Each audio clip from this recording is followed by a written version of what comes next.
I remember what Lee Marvin taught me, I guess, in early 70s. We're doing a movie called Pocket Money with Paul Newman and Lee Marvin. And we were somewhere on the border of Mexico, it was in Nogales. It was on this side. And I was on my way, walking to camera with Lee, Mr. Marvin, and he said, I said, I had to say something. I said, excuse me, Lee, I got to tell you how much I've admired your work, especially when you play bad guys. It's just terrific. And he said, and he had this wonderful sonorous voice with these clappers lips, very tall, very distinctive voice, distinctive personage. He said, I never played a bad guy in my life. And I knew I was going to get a lesson. I said, what do you mean? Oh, no, wait a minute. He said, where you come from? Where are you from, he asked me. He says, I'm from Harlem, New York City. You know bad guys? Did you? Have you known bad guys? I knew a few bad guys. Did they think they were bad guys? No, not one thought he was a bad guy. They were victims, right? They were, the world was against them. It wasn't about them. They were just making a living. There was a lot of reasons, but they weren't the bad guys. Other people were bad guys. It was somebody else's fault.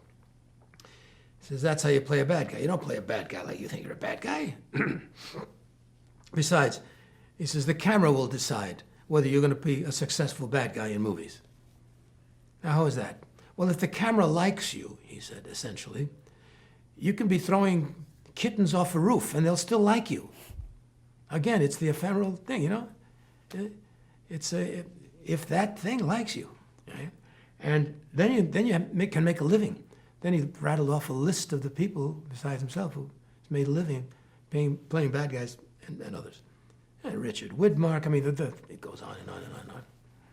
So, he said, besides, playing a bad guy, that's corny. It's a person. Forget the bad guy label. So that takes us to Pelham 1, 2, 3.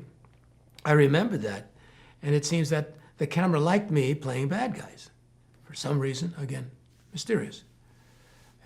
I tried to look for it, and one director thought he hid it. But it was, again, too esoteric for me to explain. Perhaps it's as simple as the way the light plays off your puss.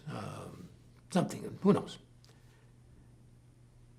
Pelham, I could have played a real cliche, Italian hood. But I don't know how to do that, because I find that insulting. It's that. His name was, whatever his name was. Yeah. Mr. Gray?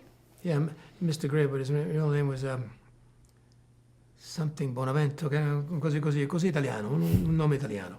So I said, all right. The reason this guy became successful in what he does, he was a hitman, right? Was because he didn't seem like a hitman. He was such a nice man. How come? Really, he killed 19 people? Remember?